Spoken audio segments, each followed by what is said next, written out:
ಎಲ್ರಿಗೂ ನಮಸ್ಕಾರ. Welcome to let's help you in your success. UPSC ಎಕ್ಸಾಮ್ಗೆ ಸಂಬಂಧಿಸಿದಂತೆ ಅದರ ಎಕ್ಸಾಮ್ ಸ್ಟ್ರಕ್ಚರ್ ಏನು ಆ್ಯಂಡ್ ಪ್ಯಾಟರ್ನ್ ಏನು ಅಂತ ಈ ವಿಡಿಯೋದಲ್ಲಿ ನೋಡೋಣ. UPSC ಸಿವಿಲ್ ಸರ್ವಿಸ್ ನಮಗೆ 3 ಸ್ಟೇಜಸಲ್ಲಿ ನಡೆಯುತ್ತೆ. Prelims, mains, personality test or interview.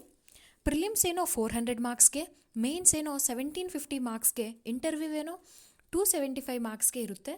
For example 2024 ಜೂನಲ್ಲಿ ಪ್ರಿಲಿಮ್ಸ್ ಎಕ್ಸಾಮ್ ನಡೆದಿದೆ. ನೆಕ್ಸ್ಟ್ 3.5 ಮಂತ್ಸ್ಗೆ ಸೆಪ್ಟೆಂಬರಲ್ಲಿ ಮೇನ್ಸ್ ಎಕ್ಸಾಮ್, ನೆಕ್ಸ್ಟ್ 3 ಮಂತ್ಸ್ಗೆ ಇಂಟರ್ವ್ಯೂ. ಈ ಥರ 1 ಇಯರ್ ಟೈಮ್ ಎಕ್ಸಾಮ್ಗೆ ತಗೊಳುತ್ತೆ. ಪ್ರಿಲಿಮ್ಸ್ ಆದಮೇಲೆ ಮೇನ್ಸ್ ಎಕ್ಸಾಮ್ ಇರುತ್ತೆ. ನೆಕ್ಸ್ಟ್ ಮೇನ್ಸ್ ಆದಮೇಲೆ ಇಂಟರ್ವ್ಯೂ ಇರುತ್ತೆ. ಇಂಟರ್ವ್ಯೂ ಆದಮೇಲೆ ನಮಗೆ ಫೈನಲ್ ರ್ಯಾಂಕ್ ಬರುತ್ತೆ. ರ್ಯಾಂಕ್ನ ಬೇಸ್ ಮಾಡಿಕೊಂಡು ಯಾವ ಸರ್ವಿಸ್ ಅನ್ನೋದು ಡಿಸೈಡ್ ಆಗುತ್ತೆ. ಈಗ ಪ್ರಿಲಿಮ್ಸ್ ಎಕ್ಸಾಮಲ್ಲಿ ಎಷ್ಟು ಪೇಪರ್ ಇರುತ್ತೆ, ಎಷ್ಟು ಮಾರ್ಕ್ಸ್ ಇರುತ್ತೆ ಅಂತ ನೋಡೋಣ. 2 ಪೇಪರ್ಸ್ ಇರುತ್ತೆ. ಒಂದೇ ದಿನ ಎಕ್ಸಾಮ್ ನಡೆಯುತ್ತೆ. ಜನರಲ್ ಆಗಿ ಸಂಡೇನೇ ಇರುತ್ತೆ. ಪೇಪರ್ 1, ಪೇಪರ್ 2 ಹೀಗೆ ಮಾರ್ನಿಂಗ್ ಒಂದು ಪೇಪರು, ಆಫ್ಟರ್ನೂನ್ ಒಂದು ಪೇಪರ್ ಇರುತ್ತೆ. ಪೇಪರ್ಗೆ 200 ಮಾರ್ಕ್ಸ್ ಇರುತ್ತೆ. ಸೊ 2 ಪೇಪರ್ MCQs ಫಾರ್ಮಲ್ಲೇ ಇರುತ್ತೆ, ರಿಟನ್ ಅಲ್ಲ. ಎಕ್ಸಾಮ್ ಆಫ್ಲೈನಲ್ಲೇ ಕಂಡಕ್ಟ್ ಮಾಡ್ತಾರೆ. ಪೇಪರ್ 1ನಲ್ಲಿ 100 ಕ್ವೆಶನ್ಸ್ ಇರುತ್ತೆ. ಈಚ್ ಕ್ವೆಶನ್ಸ್ಗೆ 2 ಮಾರ್ಕ್ಸ್. ನೆಗೆಟಿವ್ ಮಾರ್ಕಿಂಗ್ನೂ ಇರುತ್ತೆ. -2/3 ಕಟ್ ಆಗುತ್ತೆ. ಇಫ್ ನಾಟ್ ಅಟೆಂಪ್ಟೆಡ್ 0 ಕಟ್ ಆಗಲ್ಲ, ಆ್ಯಡೂ ಆಗಲ್ಲ. ಅದೇ ಥರ ಪೇಪರ್ 2ಅಲ್ಲಿ 80 ಕ್ವೆಶನ್ಸ್ ಇರುತ್ತೆ. Each questions 2.5 marks. Negative marking -2.5/3 marks cut ಆಗುತ್ತೆ. If not attempted 0 marks. Each paper ಬರೆಯೋದಕ್ಕೆ 2 ಅವರ್ಸ್ ಟೈಮ್ ಇರುತ್ತೆ. ಪೇಪರ್ 1ನಲ್ಲಿ 100 ಕ್ವೆಶನ್ಸ್ಗೆ, ಪೇಪರ್ 2ಅಲ್ಲಿ 80 ಕ್ವೆಶನ್ಸ್ಗೆ 2 ಅವರ್ಸಲ್ಲೇ ಬರಿಬೇಕು. ಪೇಪರ್ 2 ಅನ್ನೋದು ಕ್ವಾಲಿಫೈಯಿಂಗ್ ಪೇಪರ್ ಮಾತ್ರನೇ. ಪೇಪರ್ 2ಅಲ್ಲಿ 66 ಮಾರ್ಕ್ಸ್ ಬರಬೇಕು.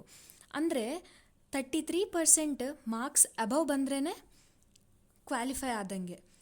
ಇನ್ನೂ ನಮಗೆ ಜಾಸ್ತಿ ಮಾರ್ಕ್ಸ್ ಬಂದ್ರೂ ಆ್ಯಡ್ ಆಗಲ್ಲ. ಬಟ್ 33% ಬರಲಿಲ್ಲ ಅಂದರೆ ನಮಗೆ ಪೇಪರ್ 1 ಅಲ್ಲಿ ಎಷ್ಟು ಮಾರ್ಕ್ಸ್ ಬಂದ್ರೂ ಕ್ವಾಲಿಫೈ ಆಗಲ್ಲ.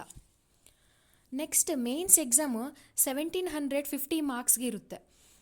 ಒಟ್ಟು 9 ಪೇಪರ್ಸ್ ಇರುತ್ತೆ. ಇದರಲ್ಲಿ 2 ಕ್ವಾಲಿಫೈಯಿಂಗ್ ಪೇಪರ್ಸ್ ಇರುತ್ತೆ. Paper A, paper B. Paper A Indian language, ಯಾವುದೇ ಲ್ಯಾಂಗ್ವೇಜ್ ಚೂಸ್ ಮಾಡ್ಕೋಬೋದು, 300 ಮಾರ್ಕ್ಸ್.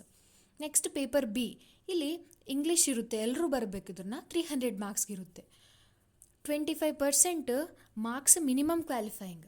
ನೆಕ್ಸ್ಟ್ ಪೇಪರ್ 1 ಎಸ್ಸೆ 250 ಮಾರ್ಕ್ಸ್ಗೆ ಇರುತ್ತೆ. ಪೇಪರ್ 2 GS1 250 ಮಾರ್ಕ್ಸ್ಗೆ ಇರುತ್ತೆ.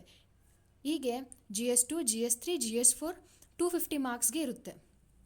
ನೆಕ್ಸ್ಟ್ ಆಪ್ಷನಲ್ ಸಬ್ಜೆಕ್ಟ್ ಅಂತಾರೆ. ಆಪ್ಷನಲ್ ಅನ್ನೋದು ಒಂದೇ ಇರುತ್ತೆ. ಆ ಆಪ್ಷನಲ್ಗೆ 2 ಪೇಪರ್ಸ್ ಆಗಿ ಡಿವೈಡ್ ಮಾಡಿದ್ದಾರೆ. Paper 1, paper 2.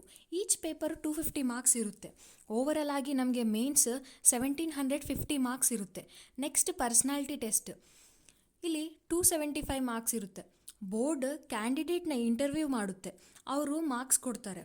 ಸೊ ಈ ಥರ ಮೇನ್ಸಲ್ಲಿ ಬಂದಿರೋ ಮಾರ್ಕ್ಸ್ ಆ್ಯಂಡ್ ಇಂಟರ್ವ್ಯೂವಲ್ಲಿ ಬಂದಿರೋ ಮಾರ್ಕ್ಸ್ನ ಕನ್ಸಿಡರ್ ಮಾಡ್ತಾರೆ. ಪ್ರಿಲಿಮ್ಸಲ್ಲಿ ಬಂದಿರೋ ಮಾರ್ಕ್ಸ್ನ ಫೈನಲ್ ರ್ಯಾಂಕಲ್ಲಿ ಕನ್ಸಿಡರ್ ಮಾಡೋದಿಲ್ಲ.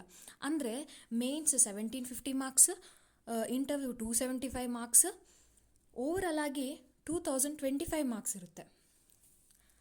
ಅದರಲ್ಲಿ ಎಷ್ಟು ಮಾರ್ಕ್ಸ್ ಬರ್ತಾವೋ ಅದ್ರ ಮೇಲೆ ರ್ಯಾಂಕ್ ಕೊಡ್ತಾರೆ. ನೆಕ್ಸ್ಟ್ ವಿಡಿಯೋದಲ್ಲಿ ಸಿಲೆಬಸ್ ಏನು, ಬುಕ್ ಲಿಸ್ಟ್ ಏನು ಅಂತ ನೋಡೋಣ. ಐ ಹೋಪ್ ಈ ವಿಡಿಯೋ ನಿಮಗೆ ಹೆಲ್ಪ್ ಆಗಿದೆ ಅನ್ಕೊತಿದ್ದೀನಿ. Thank you.